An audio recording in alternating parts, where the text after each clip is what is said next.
Hi, kooky kids. I'm Shamaya. It's like papaya, except it's not. And this is Plot Twist Please. Welcome to my humble abode. Welcome to the podcast where I like to talk about media literacy, mental health advocacy, and the intersection of those things. I like to talk about movies and brain stuff and heart stuff and society stuff. Today, I want to talk about a concept that I came across on the internet and the tickety talk, that is TikTok. Let's talk about shame, particularly how shame works as a device to help propel self-development and self-awareness. At least that is what we perceive to be the case, usually, for better or for worse. But before we talk about shame, I want to remind you to like and subscribe to this channel if you like what I'm saying to you, or you have liked what I've said in the past, or you find what I'm saying interesting and thought-provoking. You can also help support my work by becoming a patron for exclusive videos like the one that I did on the big Oscar slap, and also like the one that I did about Aspie supremacy on the internet. I'm a lot more off the cuff on the paywall and very laid back, and I'm kind of just kikiing. Okay. I'm thinking about uploading a video soon about my dating life as a Black autistic woman in America, in the United States, versus in other countries, because I have traveled to other countries where the dating experience is very different. So stay tuned for that. You're going to get to see those exclusive videos if you become a patron, and you get lots of treats like that on a monthly basis. So I find, especially in our internet obsessed culture, that shame has become a common sought after form of retribution for one's transgressions or for someone's heinous actions. Basically, in human speak, what I'm trying to say is that we find shaming someone as an efficient form of consequence for their harmful actions, typically, both on smaller and larger scales, especially if that harm is intentional or malicious. We've seen the idea of public shaming come up in public discourse surrounding celebrities, as well as celebrity-adjacent people, be that TikTok stars, internet personalities, or people who we just have become really familiar with and have built parasocial relationships with. David Cho, the two bullies at that baseball game that went viral on TikTok, and even our own past enemies are just examples of people who we as individuals have decided they deserve either public or private retribution for their actions, some sort of consequence for what they've done and harm that they've caused. What I often find as an internet person, by that I mean someone who studies the internet, someone who makes a good living off of studying the internet, what I've come to learn is that what they would do when no one else is looking can often be a reflection how someone acts in a public space when multiple people are harping on one person, or when multiple people have created a wave of consequence seekers, if you will, basically people who are trying to right the wrongs of people who cause public harm or who cause individual harm in a public space like a baseball game or on the internet or on a podcast. What is shame? So if you don't know this, I like to have sources, I like to have readings, and I link them all in the description. And my first reading is from Taking Stock of the Developmental Literature on Shame by Rosemary S.L. Mills, a teeny passage from page 5. I promise it's going to be so short, you guys. I promise. This is not school. I don't want to bore you. Here we go. Rejection by a loved one is a prototypic shame-inducing experience because it is often perceived as a global and uncontrollable rejection of the self, whereas guilt is concerned with rejection due to undesirable behavior. Shame is concerned with rejection due to personal undesirability. In other words, what the writer is saying is that shame is rooted in rejection of the person, of their personhood, of their character, whereas guilt seems less severe because it's just about your actions. But you can feel shame when someone close to you is disappointed in you, or when someone you respect feels harmed and voices that harm. Shame almost cuts deeper, it seems, and it seems like that is the definition that we have agreed on as a society. I think that shame oftentimes in the internet space, especially the internet wellness and personal development space, offers some incentive for people to change. And I'm going to get into detail as to how that can be both a positive and a negative thing. But essentially, it does ignite this desire for someone to change their actions. whether it is for capitalistic desires or for relationships. There are plenty of ads, there are plenty of podcasts, there are plenty of magazines, etc., that act according to this philosophy of shaming them an incentive to alter their behaviors, to buy your skincare product, because they don't want to be the before picture, they want to be the after picture, basically. I feel like in media we are swarmed with these images that communicate how altering ourselves in some way can make us more confident, or can make us more likable, or can make our peers respect us more, or want to spend more time with us, or think we're cool, or think we have it all together. And I find that this capitalistic urge seeps into the self-development space and wellness space so often. Buy this to improve your circumstances, buy this to get the house that you've dreamed of, buy this to get the romantic relationship you've always wanted. It's buy this to be a better person, or to be someone who other people think is morally sound. I think this wellness or self-development internet wave sprung upon us innocently, and then very quickly got consumed by the capitalism monster. It became about proving goodness and proving moral soundness, rather than just having it, rather than being genuinely good and being genuinely altruistic and caring about other people. It is about proving that you care about other people in order to attain these capitalistic desires. Now, I'm not claiming that community is inherently a capitalistic desire. In fact, I think community can be in direct opposition to capitalism and to everything capitalism stands for, because from what I've learned, capitalism can be highly individualistic. What I think it has done, this whole wellness movement, the self-development movement, rooted in shame, I think what it's done is make people feel like they need to change in order to be a part of something, rather than wanting to change just because it's the right thing to do. I don't know. And I guess you could argue that at least people are changing, like at least people are deciding to be better people. It doesn't matter the reason. But I would argue that it does matter the reason. I would argue that it does, and I'm going to prove that in this episode, I hope.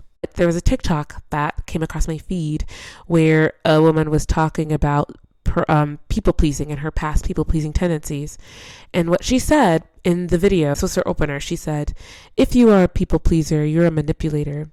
So when I first heard this, I was kind of taken aback, because I was like, okay, I feel like this is a very simplistic, uncomplicated way to look at people-pleasing, because the way that I see people-pleasing, I see it as a trauma response in a lot of cases, and I also see it as, for some people, a method to get to a certain status or to fit into certain environments full of people who have access to certain stuff. We're talking about, wealthy people. We're talking about the country clubs. We're talking about the people who will give someone access to a very specific kind of life if they just grin and bear it. Like, I think those people exist. And then I also think there are people who genuinely want other people to be happy, who genuinely feel good.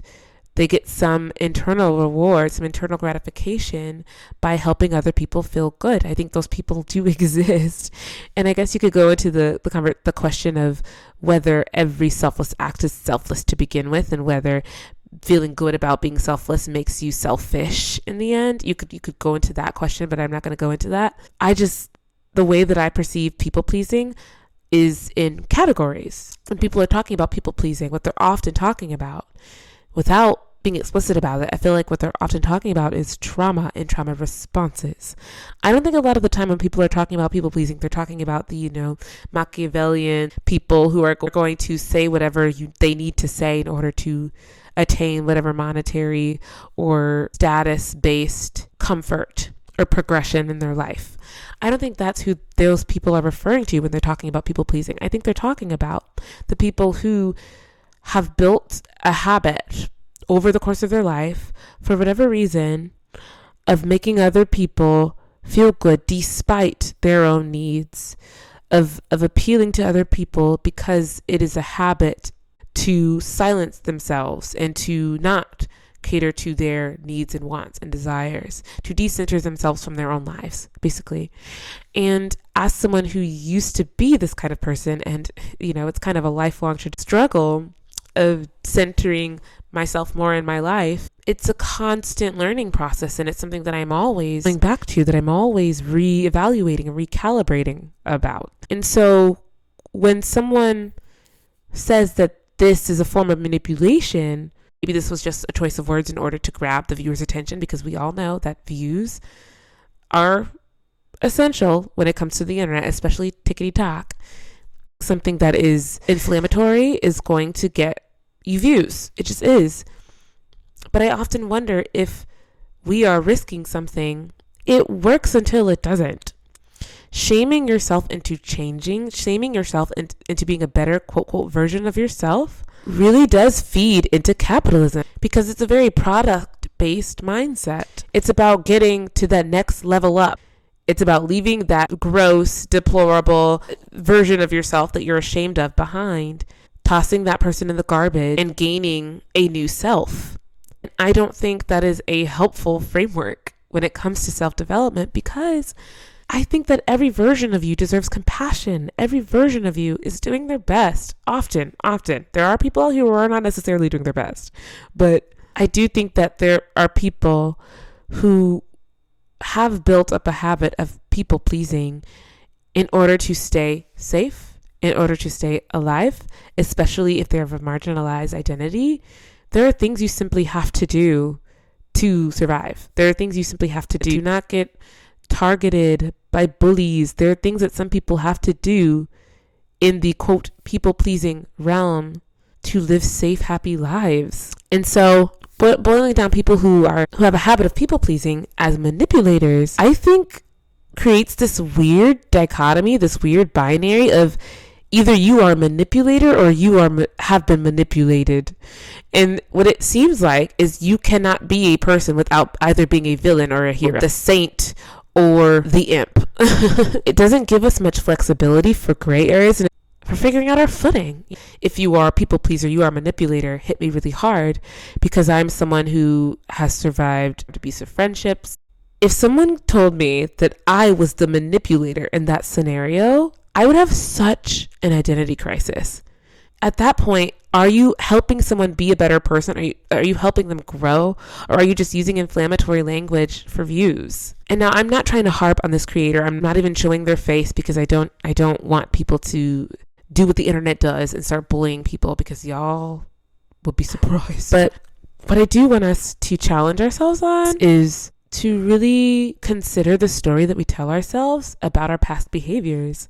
Because if you tell yourself, I was a people pleaser because I was a manipulator, that's not a useful place to work from, emotionally, mentally. Because also what you're going to do a lot of the time is you're going to victim blame yourself. You're going to gaslight yourself. There is a very specific kind of personality that is in congruence, that is parallel to the people pleaser personality, and it is the person who will gaslight themselves. It's the person who will survive an abusive situation and say, well, if I'd done this, I wouldn't have been abused. There is nothing you can do to stop someone from harming you. There's nothing that you can do to stop someone from hurting you. As someone who dates men, like I've been out here for a minute on these dates, and one thing that I kept trying to figure out is why men were mistreating me. I kept trying to, I kept thinking, I must be doing something wrong. There must be something that I am exuding that these men smell immediately when they meet me. There must be something that these people are latching onto, like a lion on a stake. Like there's something that I am doing to make these men mistreat me, to make them ghost me, to make them have another girlfriend that I don't know about, to make them want to play me. And the fact of the matter is, there will never be a reason why a man mistreats you, except he decided to mistreat you, harmed you. They harmed you because they harmed you. Because if it wasn't you, it was going to be somebody else. And no, everyone who inflicts harm doesn't intend to inflict harm. In fact, I'd argue that 90% of the time, people are not meaning to harm people. They just do, because people are going to be people. But I also think that we do ourselves a disservice when we try to find reasons as to why someone has hurt us, as to why we are bearing the brunt of someone else's humanness. And humans are just going to human around. And I know that sucks because I feel like I'm someone who often likes to have control over situations. Like I like to know how much to invest in someone before I do so that I don't get hurt. I think a lot of people are that way. But the more I learned that there's nothing that I can do to stop someone from mistreating me. I can leave when that happens. I can communicate a boundary when that happens. Those are my choices. That's it. I think that a lot of the time women put themselves in the hot seat when we are mistreated by men. And oftentimes too, men will blame us for men mistreating us. Well, why didn't you see it coming? Like, why didn't you pick better men? We thought we did. We thought we picked a good man. And turned out it was a ruse. Turned out we'd been duped. It happens. And so I'm honestly confused by the men who make these claims and ask women these ignorant, frankly, and intentionally inflammatory questions like, well, why didn't you pick better? And it's often, I think, a tactic to decentralize themselves from their behavior. People are really, really funny about shame. I think a lot of people want to dodge it at all costs, and then other people cling to it for the sake of self-improvement or even what they perceive as wellness. So why is centering shame dangerous and not a particularly useful form of mindfulness? I think a lot of the time, the shame-inducing tactic to get someone to change or to, feed into this internet wellness self-development machine, I think it often doesn't take into account the environment or, the access that these people would potentially have to bettering themselves. And I talk about this a lot, honestly, on this podcast. I talk about a lot how marginalized people are working with a different set of circumstances when it comes to self-development, because a lot of the time, the things that are harming us are systemic, and the things that are harming us cannot simply be overcome by a mantra or by a quote. The thing that actually moves those mountains is litigation. So I'm going to read from an article called The Self-Help World Needs to Stop Ignoring Its Privilege, and it's written by Roshni Patel. I hope I'm pronouncing your name correctly. And I'm just going to read a couple sentences. In the early stages of my career as a life coach and personal growth content creator, I feel like I had so much to prove, but as I began to grow in the industry, I realized how many of my beliefs and values I had watered down to fit into the mold of what a proper personal growth coach should look like. As an immigrant, a first-generation college student, and a South Asian woman who grew up in the conservative Bible Belt of Texas, there are plenty of injustices I've faced on both personal and systemic levels.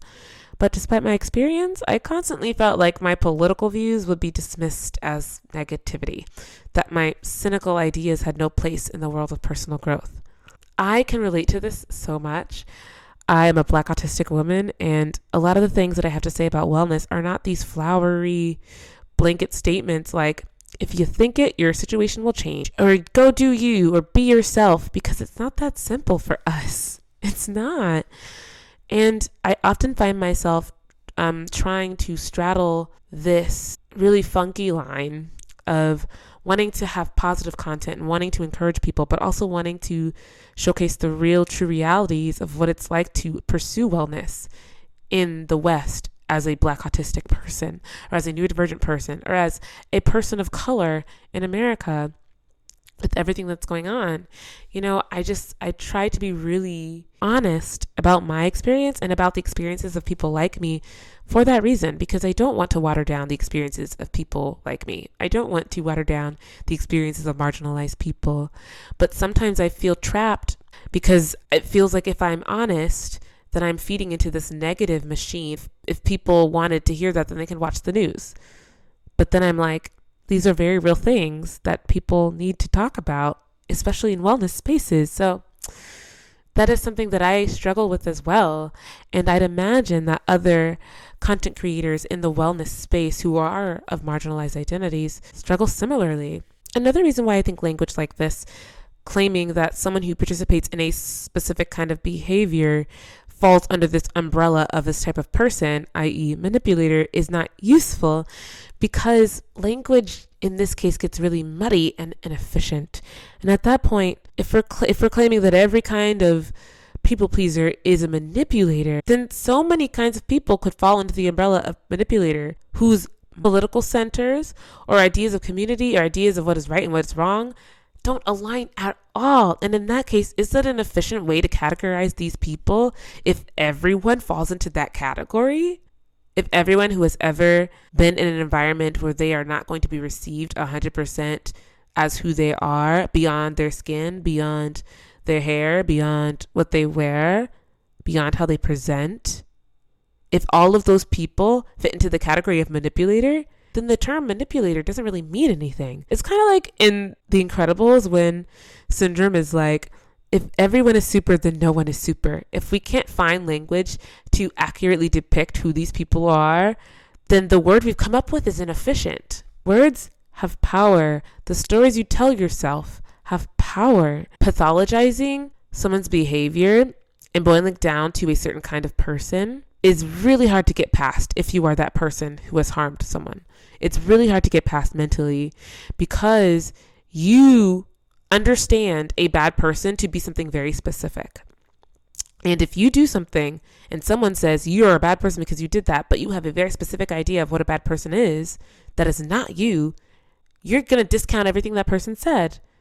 Because to you, a bad person does such and such and such.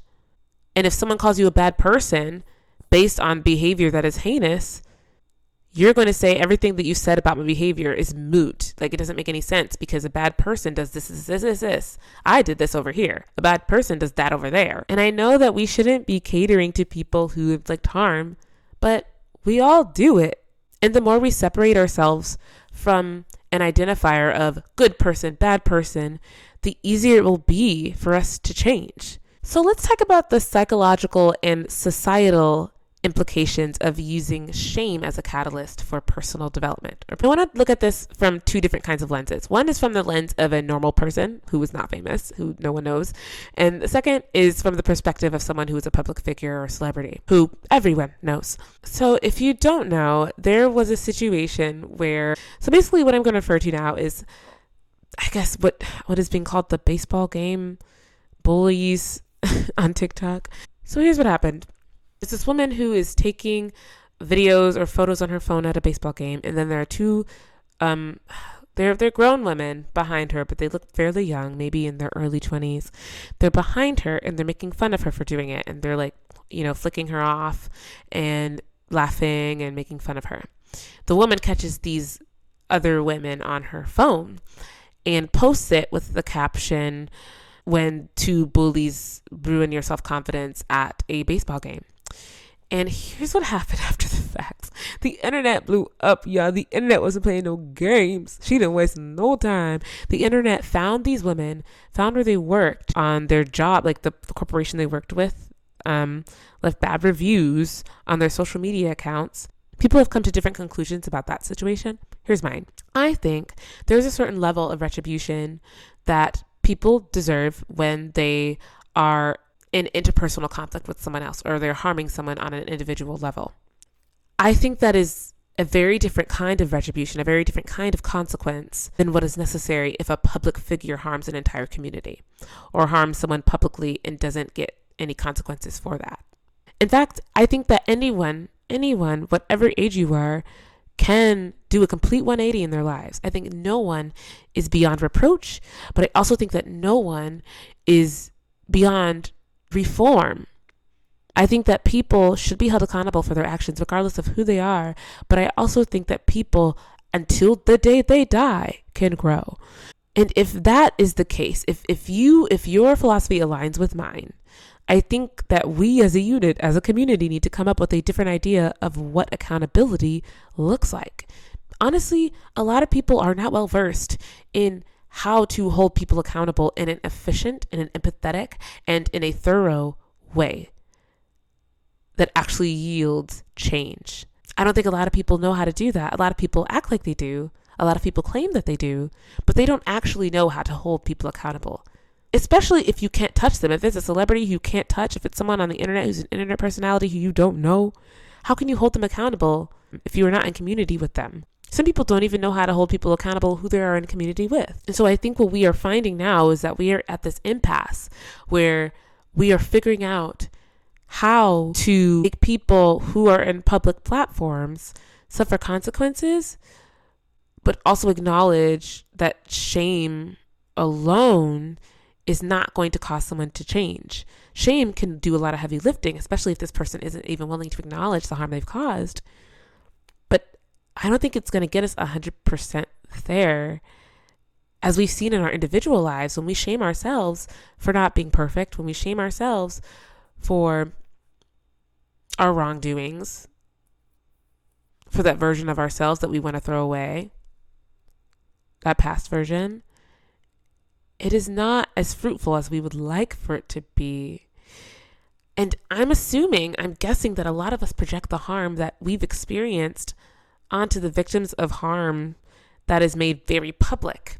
And we want to see their perpetrators, the people who've been harmed, their perpetrators suffer the way that we subconsciously want our childhood bullies to suffer, the people who cheated on us, the people who abused us. I hope we can remember, though, that harm has levels to it, and so should justice. I think that bigotry and group harm should suffer a harsher consequence than simply being mean. Now, a little exercise that I like to do every now and then when I'm struggling with my own internalized shame of the things that I've done and the people I've harmed, including myself. Sometimes I think about my childhood bullies, the people who harmed me, the people who made fun of me, or the people who just didn't want to give me the time of day. I think about what I would do if I saw them now as I am now and as they are now. What if I bumped into them at a coffee shop or at a concert, even if they're not going to be in my life? If they apologized to me then and there, would I be able to receive that? Truly forgive. And I'm not telling you to forgive, but that is an exercise that I do because it reminds me that people can always change. Of course, that is based in the circumstances that they're dealing with and the environment that they're in, the people they surround themselves with, whether they're a marginalized person, all these other circumstances. But at the end of the day, would I even be ready for that changed version of that person? Would I know what to do with that? And that's a really uncomfortable place to be for a lot of people because it means that you can't hold on forever. It means you can't be mad forever. And some of us are comfortable being mad forever. Some of us are comfortable being mad at other people forever because we are satisfied with being mad at ourselves forever.